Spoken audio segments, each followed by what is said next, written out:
समोरील हा व्हिडिओ एकदा पाहून घ्या। हा व्हिडिओ चाकण चक्रेश्वर रोड येथील असल्याचं सांगितलं जात आहे।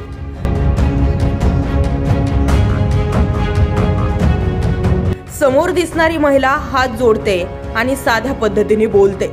कुणाला संशयही येणार नाही की अर्ध्या रात्री ही महिला या ठिकाणी काय करते। पण जेव्हा सगळा प्रकार समोर आला त्यावेळी मात्र धक्काच बसला। चाकण चक्रेश्वर रोड येथील ही महिला रात्री 3 वाजता चोरी करण्यासाठी आली होती।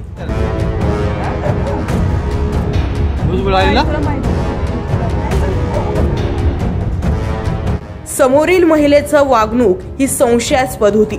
सर्वांच्या घराच्या दरवाजाची कडी ही महिला रात्री 3 वाजता लावत होती आणि हेच एका माणसाने पाहिलं आणि या माणसाने लगेचच सगळ्यांना सावध केलं। समोर दिसणारी ही महिला अगोदर तर प्रेमाने बोलते, पण त्यानंतर लगेचच बघता बघता शेजारी असलेल्या कचरा कुंडीवर उभं राहून या महिलेनं दुसऱ्या मजल्यावरून खाली उडी मारली। उडी मारल्यानंतर या महिलेचे हाडे तुटले आहेत अशी बातमी समोर आलेली आहे। त्यामुळे चाकण या ठिकाणी सुद्धा चोरांचा सुळसुळाट पाहायला मिळतोय। त्यामुळे सर्व नागरिकांनी काळजी घ्यावी असं आवाहन आता स्थानिक पोलिसांकडून करण्यात आलेलं आहे। ब्युरो रिपोर्ट, आपला आवाज।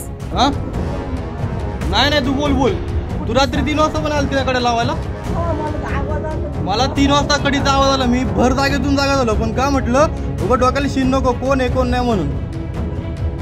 राहिला कुठे आहे का? राहिला कुठे? मारायचं का तिकडे? खाली उडी मारून खाली उतरते ना।